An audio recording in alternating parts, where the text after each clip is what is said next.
मुख्यमंत्री नीतीश कुमार के बेटे निशांत कुमार बिहार विधानसभा का चुनाव लड़ने वाले हैं। 2025 के शुरुआत से ही सार्वजनिक तौर पर कम दिखने वाले और कम बोलने वाले निशांत खुलकर मीडिया के सामने भी दिखाई देते हैं। अब सियासी मुद्दों पर बातें करने लगे हैं। उनके राजनीति में आने के कयास लंबे वक्त से लगाए जा रहे हैं और जेडीयू के भीतर ये डिमांड तेज हो गई है कि निशांत राजनीति में आए। निशांत कुमार को अब लेकर नेतृत्व संभालने की बात हो रही है और विधानसभा चुनाव लड़ने की बात भी कही जा रही है। आपको इस पर रिपोर्ट दिखाते हैं।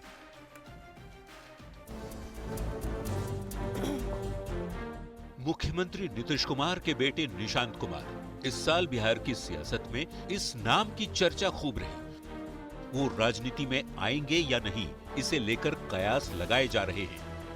इस बीच नालंदा से सांसद कौशलेंद्र कुमार ने मांग की है कि निशांत को चुनाव लड़ना चाहिए। इतना ही नहीं, उन्होंने निशांत के लिए इस्लामपुर सीट का भी ऑफर दे दिया है। हम हाजिर हो जाएंगे, हम तो इस्लामपुर भी ऑफर दे देंगे। इस्लामपुर खाली है, आप आ जाइए, जिता के भेजाना हमारा काम है, हमारा दायित्व बनता है। निशांत के आने की आस सिर्फ कौशलेंद्र कुमार को नहीं, जेडीयू के कई नेताओं को है। जेडीयू विधायक विनय चौधरी कहते हैं कि नीतीश कुमार की राजनीतिक विरासत को आगे बढ़ाना निशांत की जिम्मेदारी है। नीतीश जी ने जिस तरह से बिहार को संभाला है, उसको आगे बढ़ाने के लिए अगर जिम्मेवारी बनती है तो वो निशांत जी की बनती है कि वो आवे और उसको आगे बढ़ावे। निशांत कुमार के चुनाव लड़ने की चर्चा पर सियासत भी शुरू हो गई है। पूरे नालंदा जिले की जनता नीतीश कुमार के विकास कार्यों के एहसान से दबी है। उसकी नजर में निशांत को भारी मतों से विजय बनाकर विधानसभा में भेजने से बड़ा उपहार नहीं हो सकता है। निशांत जी को देर नहीं करना चाहिए, कहीं कोई इफट नहीं। ये तो दिख रहा है कि जेडीयू के लोग घबराए हुए हैं। अब आदरणीय मुख्यमंत्री श्री नीतीश कुमार जी के सुपुत्र को चुनाव लड़ाना चाह रहे हैं कि नैया पार होगी एनडीए की। इस बार बिहार है तैयार, बनाएगी तेजस्वी सरकार। चुनावी साल में निशांत की बढ़ी सार्वजनिक गतिविधियां और जेडीयू नेताओं की मांग पर बिहार की सियासत आई है। पर निशांत कुमार चुनाव लड़ेंगे या नहीं, इसे लेकर न तो निशांत ने कुछ कहा है, न ही जेडीयू की तरफ से कोई आधिकारिक बयान ही सामने आया है। पटना से संवाददाता आनंद अमृतराज और शैलेंद्र के साथ ब्यूरो रिपोर्ट, न्यूज़ 18। और वहीं दूसरी तरफ बाबा साहब के अपमान को लेकर बिहार में सियासत अब तक चल रही है। लालू प्रसाद के जन्मदिन को 7 दिन का समय बीत चुका है, पर उनके जन्मदिन के दिन तस्वीर को लेकर जो बवाल मचा था वो थमने का नाम नहीं ले रहा है। बीजेपी लालू प्रसाद से माफी की मांग पर अड़ी हुई है तो आरजेडी इसे फिजूल की बयानबाजी बता रही है।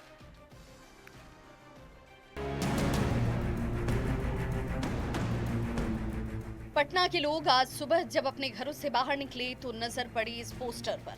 बिहार बीजेपी ने पटना की सड़कें पोस्टर से ही पाट दी हैं। मुद्दा है लालू यादव के जन्मदिन पर बाबा साहेब भीमराव अंबेडकर के कथित अपमान का। भाजपा समर्थित लोगों ने पोस्टर लगाया है और पोस्टर में लिखा गया है बाबा साहेब का किया अपमान, 7 दिन होने को है, कब माफी मांगेंगे लालू यादव और तेजस्वी यादव। और लगातार बीजेपी के नेता इस मामले को लेकर के इस तस्वीर को, इस वीडियो को दिखाकर हमलावर हैं। 10 जून को आरजेडी सुप्रीमो लालू प्रसाद का 77वां जन्मदिन धूमधाम से मनाया गया, लेकिन इस जश्न से निकली एक तस्वीर ने सियासी तूफान को खड़ा कर दिया। बीजेपी का आरोप है कि लालू प्रसाद ने अंबेडकर ही नहीं, दलितों का भी अपमान किया है। 7 दिन से अधिक का समय हो गया है, मोर देन 7 डेज, और जो दुर्व्यवहार उन्होंने दिया है। आज जो सड़कों पे आप देखिए, आज सड़कों पे दलित समाज, दलित संगठन, दलित युवा, दलित समाज निकल करके पोस्टर लगा रहा है, लेकिन उनकी असंवेदनशीलता की पराकाष्ठा है। हम आपके माध्यम से बताना चाहते हैं कि दलित समाज शांत नहीं रहेगा। तो आरजेडी ने इन आरोपों को सिरे से खारिज कर दिया है। अंबेडकर साहब को माल्यार्पण करना आसान है, सीढ़ी लगाओ कोई भी कर लेगा, लेकिन उनको आत्मसात करना, उनके आधार पर नीति और नियत तय करना थोड़ा मुश्किल काम है। बीजेपी से हो नहीं पा रहा। चुनावी साल में अंबेडकर के नाम पर सियासी घमासान छिड़ा हुआ है, जो विपक्ष बार बार संविधान दिखाकर बीजेपी को घेरने की कोशिश कर रहा था। अब उसी पर संविधान निर्माता के अपमान का आरोप लग रहा है। कुछ ही दिन में बिहार विधानसभा का चुनाव का ऐलान होना है और उसके पहले इस तरीके के पोस्टर को लगा करके या इस मुद्दे को गरमा करके भाजपा दलित वोटरों को अपने साथ जोड़ने की तैयारी में है। कैमरा पर्सन सुबोध के साथ शैलेंद्र, न्यूज 18 पटना। और चलिए आगे बढ़ते हुए आपको एक बड़ी खबर दे दें। लखीसराय से बड़ी खबर सामने आ रही है, जहां पर दो समुदायों में झड़प की खबर है। मामला रामगढ़ चौक थाना क्षेत्र के बेहटा गांव का बताया जा रहा है। बताया ये जा रहा है कि मंदिर के 4 दीवारी के निर्माण को लेकर दो समुदाय आपस में भिड़ गए। जमीन पर मुस्लिम समुदाय जता रहे हैं अपना अधिकार और जमीन को इमाम बाड़े की जमीन बता रहे हैं।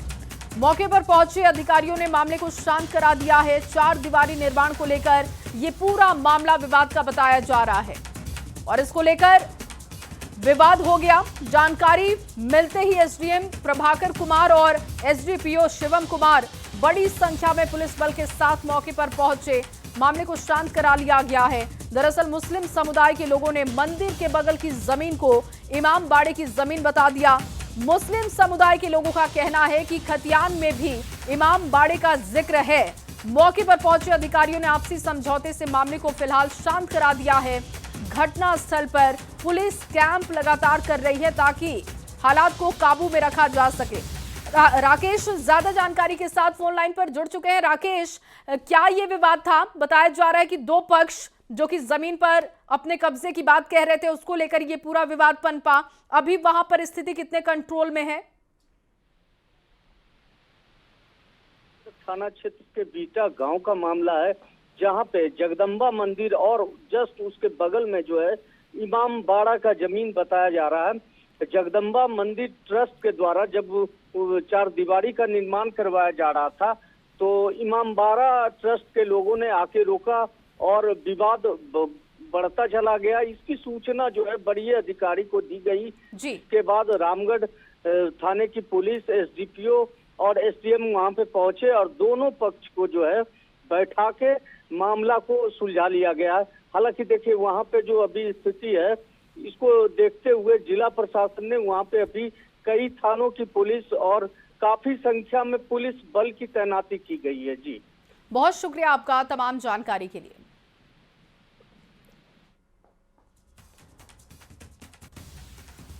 और अब सवाल कि क्या माहौल बिगाड़ने की साजिश हो रही है, क्योंकि भोजपुर में एक बेहद संवेदनशील और चौंकाने वाली घटना सामने आई है। आरा में करीब 50 साल पुराने हनुमान मंदिर को आधी रात को बुलडोजर से गिरा दिया जाता है, जिसे लेकर लोगों में काफी गुस्सा है। आपको इस पर रिपोर्ट दिखाते हैं।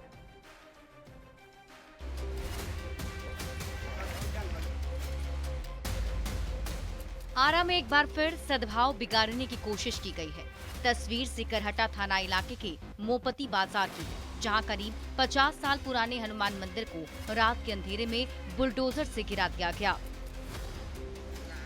10 से ज्यादा की संख्या में आए असामाजिक तत्वों ने पुजारी को बंधक बनाकर मंदिर को बुलडोजर से गिराकर जमींदोज कर फरार हो गए। कितने की संख्या में थे लोग? 10 आदमी थे। जैसे मशीन लेकर आए थे लोग।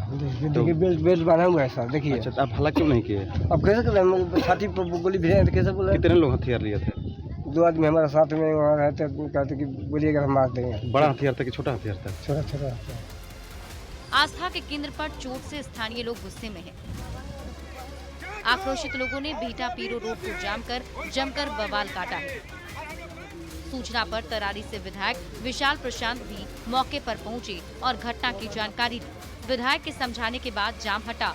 प्रशासन ने भी मंदिर के पुनर्निर्माण के साथ मंदिर को गिराने वाले असामाजिक तत्वों के खिलाफ कार्रवाई का भरोसा दिया है।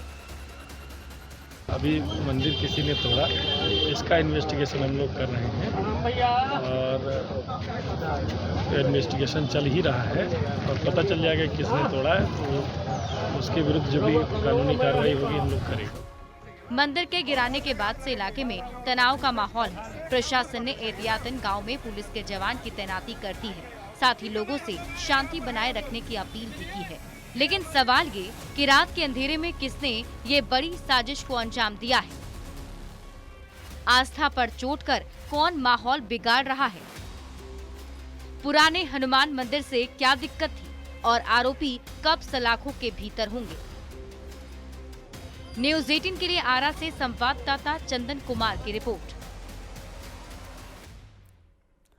और अब बात प्रधानमंत्री मोदी के दौरे की होगी और उसके लिए हो रही तैयारियों की होगी। देखिए, 20 जून को प्रधानमंत्री मोदी सीवान के दौरे पर आने वाले हैं। एनडीए के नेता पीएम की जनसभा को ऐतिहासिक बनाने में जुटे हैं। वहीं पीएम की रैली को लेकर कार्यकर्ताओं में भी गजब का जोश दिखाई दे रहा है।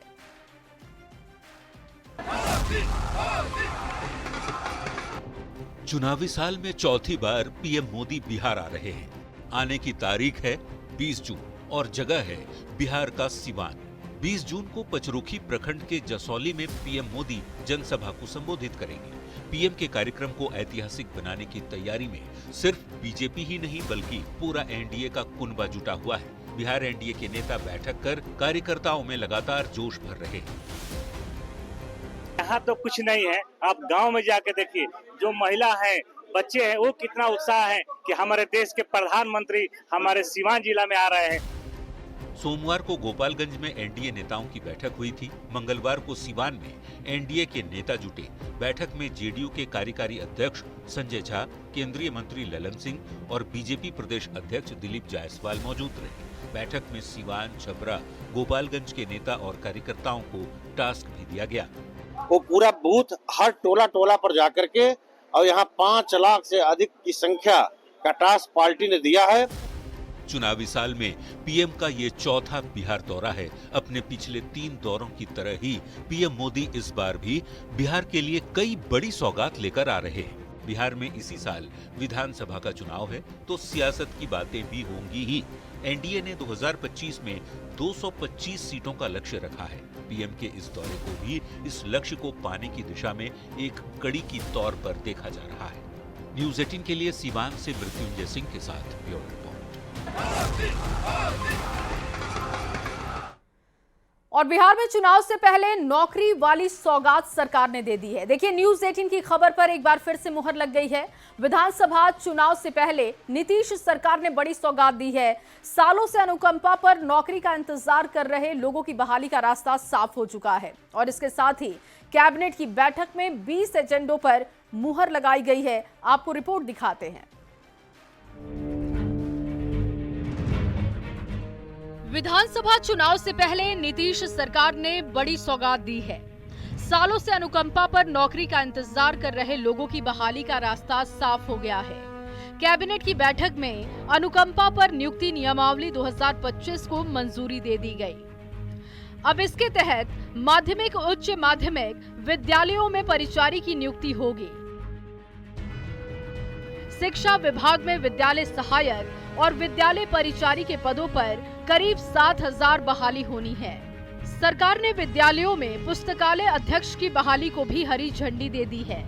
साथ ही स्वास्थ्य विभाग में क्लर्क की भी बहाली होगी।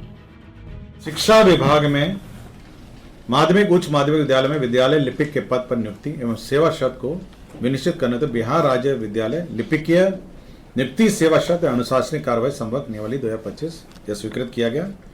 इसमें एक महत्वपूर्ण जानकारी मैं आपको दे दूंगा कि स्वीकृत पदों में 50% अनुकंपा के आधार पर होंगे और शेष 50% सीधी भर्ती होंगी। चुनाव से पहले नीतीश सरकार ने एक और बड़ा फैसला किया है। सरकार अब छोटे शहरों में भी हवाई सेवा का विस्तार कर लोगों का सफर आसान करने जा रही है। इसके लिए 6 छोटे शहरों में हवाई सेवा का विस्तार किया जाएगा। नीतीश कैबिनेट की बैठक में इस पर मुहर लग गई है। मधुबनी, वीरपुर, मुजफ्फरपुर, मुंगेर, वाल्मीकि नगर और सहरसा में छोटे एयरपोर्ट के लिए राज्य सरकार अभी हर शहर के लिए 25 करोड़ की मदद देगी। साथ ही एयरपोर्ट अथॉरिटी ऑफ इंडिया के साथ बिहार सरकार MOU करेगी, जिसके तहत इन शहरों में एयरपोर्ट का विकास किया जाएगा। राज्य में 6 छोटे हवाई अड्डे निर्माण के संबंध में राज्य सरकार ने एयरपोर्ट अथॉरिटी ऑफ इंडिया के साथ MOU साइन करने की स्वीकृति दी है। ये छोटे एयरपोर्ट हैं Madhubani airport, Birpur airport, Munger airport, Valmiki Nagar airport, Muzaffarpur airport और सहरसा एयरपोर्ट। पटना में 1000 करोड़ के निवेश से 3 5 स्टार होटल्स बनाने की योजना है। कैबिनेट की बैठक में इसकी मंजूरी मिल चुकी है। ये hotel Pataliputra Ashok, Bankipur bus stand और सुल्तान पैलेस परिसर में PPE मॉडल के तहत बनाए जाएंगे। पाटलिपुत्र अशोक है होटल जो है यह आपके IT गोलंबर पर अवस्थित है। काफी सालों से बंद था। अब वो 5 स्टार होटल के रूप में एक प्राइवेट डेवलपर के द्वारा उसका विकास किया जाएगा। कैबिनेट की बैठक में सरकार ने अलग अलग विभागों के लिए कुल 20 प्रस्तावों पर अपनी मंजूरी दी है। न्यूज़ 18 के लिए पटना से संवाददाता संजय कुमार की रिपोर्ट। और चलिए आगे बढ़ते हुए आपको इस वक्त की बड़ी खबर बता दें। बिहार सरकार के 2 पदाधिकारियों के खिलाफ कार्रवाई हुई है। विजिलेंस पटना ब्यूरो की बड़ी कार्रवाई देखने को मिली। आय से अधिक संपत्ति मामले में ये कार्रवाई की गई है। कृष्ण कुमार सिंह के पटना आवास पर छापेमारी की गई। हाजीपुर सदर के अंचल पदाधिकारी हैं कृष्ण कुमार और उनके यहां पर छापेमारी की गई। कुमार सिंह के पटना आवास पर यह छापेमारी चली और देखिए 66 लाख रुपए से अधिक आय से अधिक संपत्ति का केस दर्ज हुआ है। संजय कुमार राय जो कि तत्कालीन अंचल पदाधिकारी हाजीपुर सदर के ठिकाने पर भी छापेमारी हुई। 12 लाख रुपए के गहने जब्त किए गए हैं। ये 2 गंभीर मामले सामने आए हैं। देखिए पटना संवाददाता संजय कुमार ज्यादा जानकारी के लिए जुड़ चुके हैं। संजय, क्या ये पूरा मामला है और अब तक क्या अपडेट है खबर पर? हाजीपुर सदर अंचल के जो कई अंचल पदाधिकारी हैं उनके खिलाफ पटना हाईकोर्ट के निर्देश पर निगरानी अन्वेषण ब्यूरो पटना की टीम लगातार जांच कर रही है और इसी मामले में जो 2 प्राथमिकी अभियुक्त थे श्री कृष्ण कुमार जो तत्कालीन अंचल पदाधिकारी थे हाजीपुर सदर के, इनके यहाँ आय से अधिक तकरीबन 66,15,569 रुपए अधिक पाए गए थे और अनुसंधान के क्रम में जो इनके आवास पर पटना में इनका आवास है वहां पर आज छापेमारी की गई है और इनके छापेमारी में जो चीजें मिली हैं उसको लेकर फिलहाल अभी आकलन चल रहा है। 66 लाख रुपए अधिक पाए गए थे और उसी आधार पर FIR लॉन्च किया जा रहा है अनुसंधान कर। तो दूसरा जो मामला है ये भी हाजीपुर सदर अंचल के ही तत्कालीन अंचल पदाधिकारी हैं और इनका नाम है अंजय कुमार राय। तो इनके खिलाफ तकरीबन 46,43,279 रुपए आय से अधिक संपत्ति पाई गई थी और इनके पटना स्थित 2 ठिकाने और बेगूसराय स्थित आवास पर छापेमारी आज की गई है और तकरीबन 12 लाख रुपए का जो है वो ऑर्नामेंट्स जो है वो रिकवर किया गया है। और जो अंजय कुमार हैं इनके बुद्धा कॉलोनी स्थित आवास पर फ्लैट नंबर इनके अपार्टमेंट है हॉस्पिटल इंडिया। ठीक है संजय, जल्दी से बताइएगा छापेमारी अभी खत्म हो चुकी है या अभी भी चल रही है? अभी भी तलाशी अभियान जो है वो जारी है। निगरानी अन्वेषण ब्यूरो की टीम अभी भी मौजूद है। नजर बना के रखिएगा, आगे भी आपसे अपडेट लेंगे। फिलहाल के लिए आपका बहुत शुक्रिया संजय तमाम जानकारी के लिए।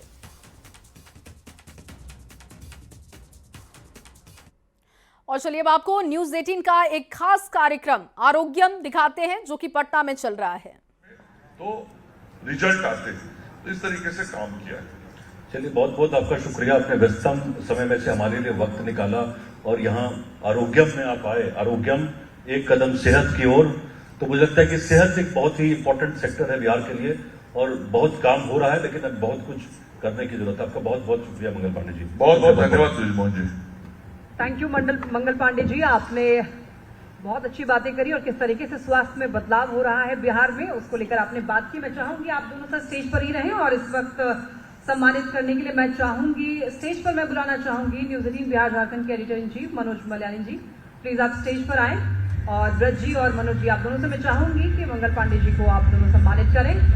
जोरदार तालियां हो जाए हमारे मेहमानों के लिए।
इनिशिएटिव्स के बारे में आपने जानकारी दी, इसके लिए आपका बहुत बहुत धन्यवाद। तो वाकई बिहार जिस तरीके से स्वास्थ्य के क्षेत्र में बदल रहा है वो काबिले तारीफ है, और जिस तरीके से सबने आंकड़ों के साथ तथ्यों की बात की।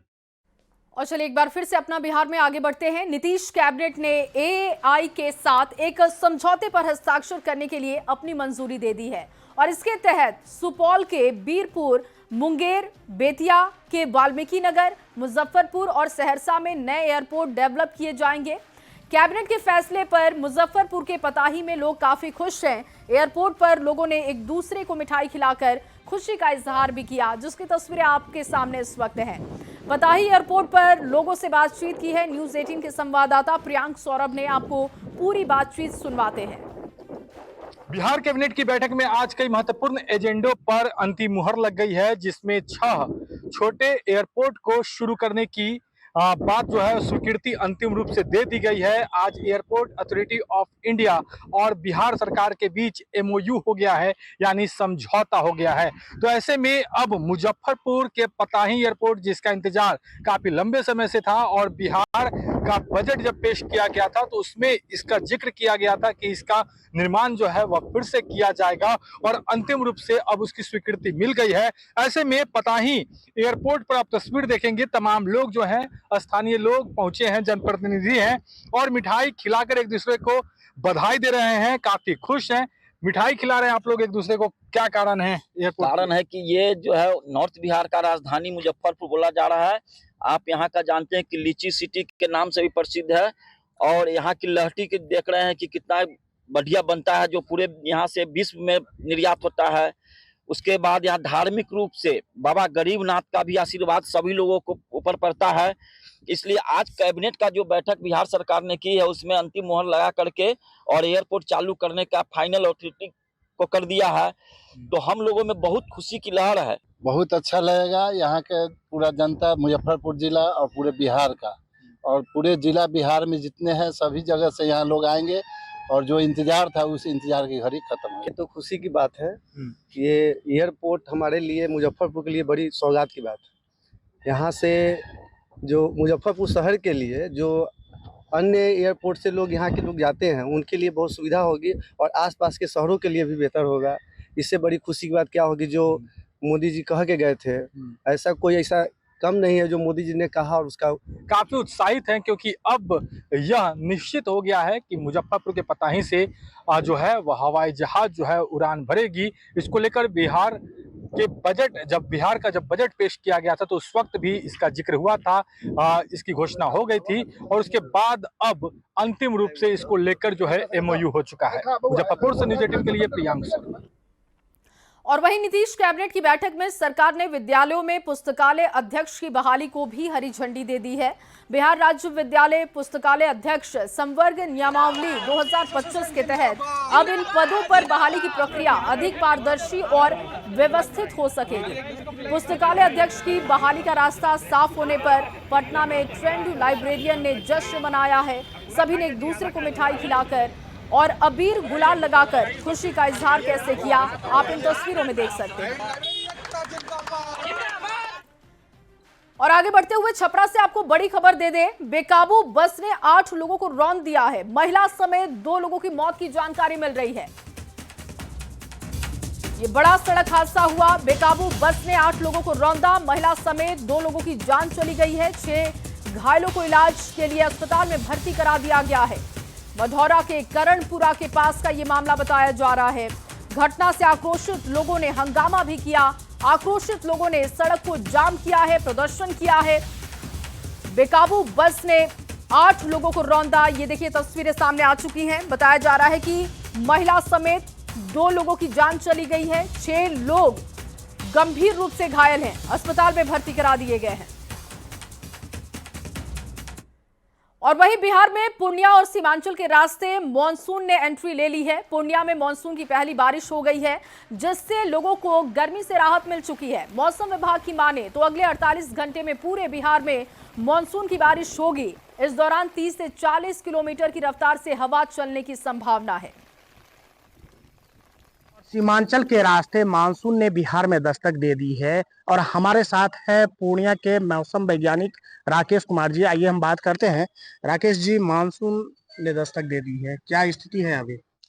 मानसून जो है बिहार में प्रवेश कर चुका है। सीमांचल और पूर्णिया के रास्ते मानसून आज जो है 17 जून को बिहार में प्रवेश कर चुका है और अभी जो उसकी उत्तरी सीमा है देखें तो हजारीबाग और सुपौल होते हुए कहे तो सीमांचल और कोसी में सुपौल जिले को पास कर रहा है और अगले 24 से 48 घंटे इसके और आगे बढ़ने की संभावना है, यानी कि बिहार के कुछ और जिले में आगे बढ़ने की संभावना है।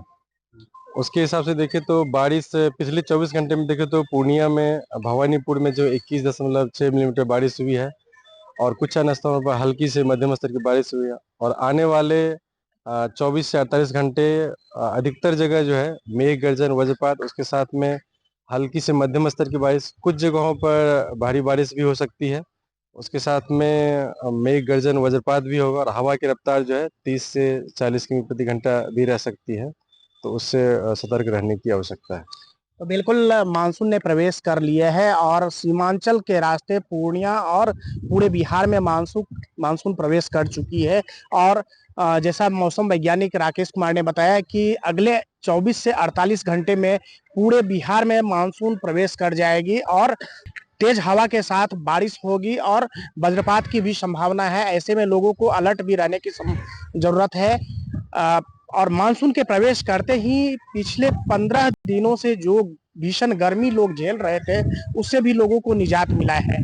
कुमार प्रवीण, न्यूज़ 18 पूर्णिया। तेजस्वी का चुनावी दांव 100% डोमिसाइल। तेजस्वी के ऐलान पर जेडीयू बीजेपी लाल। डोमिसाइल नीति बहाना, मकसद युवाओं को लुभाना।